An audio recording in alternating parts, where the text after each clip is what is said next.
High বন্ধুরা, সবাই কেমন আছো? আশা করি সবাই ভালো আছো অ্যান্ড আমিও ভালো আছি।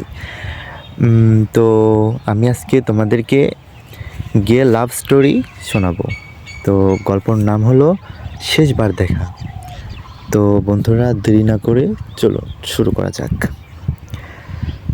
ওই সজল সজল, স্কুলে যাবি না? সময় তো হয়ে গেছে। সজল আস্তে আস্তে চোখ খুলল এবং বলল, মা, কে ডাকে আমায়? মা রান্নাঘর থেকে বলল, ওই সোম ডাকছে তোমাকে। সজল তখন এক লাফে বিছানা থেকে নেমে জানালা দিয়ে বলল, 10 মিনিট অপেক্ষা করো, আসছি। এই বলে সে তাড়াতাড়ি রেডি হয়ে বেরোলো। সোম আর সজল খুব ভালো বন্ধু। সজল এই 1 বছরে হলো এই পাড়ায় এসেছে। সজল আর সোম এবার স্কুল ফাইনাল পরীক্ষা দেবে। যাক, এই 1 বছরের মধ্যে তাদের বন্ধুত্ব খুব ভালো হয়ে গেছে। এখন একে অপরকে চোখে হারায়। সজলের বাড়ির অবস্থা খুব ভালো, কিন্তু সোমের বাড়ির অবস্থা খুব একটা ভালো নয়। ছোটবেলায় সে তার মা বাবাকে হারিয়েছে।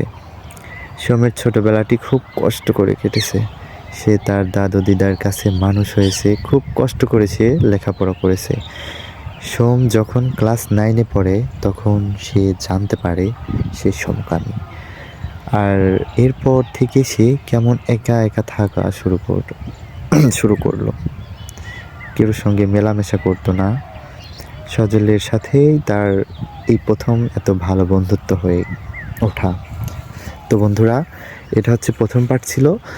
তো আপনাদের যদি প্রথম পার্টটি ভালো লাগে তো জানাবেন কমেন্ট করে, আমি নেক্সট পার্ট দেওয়ার চেষ্টা করব।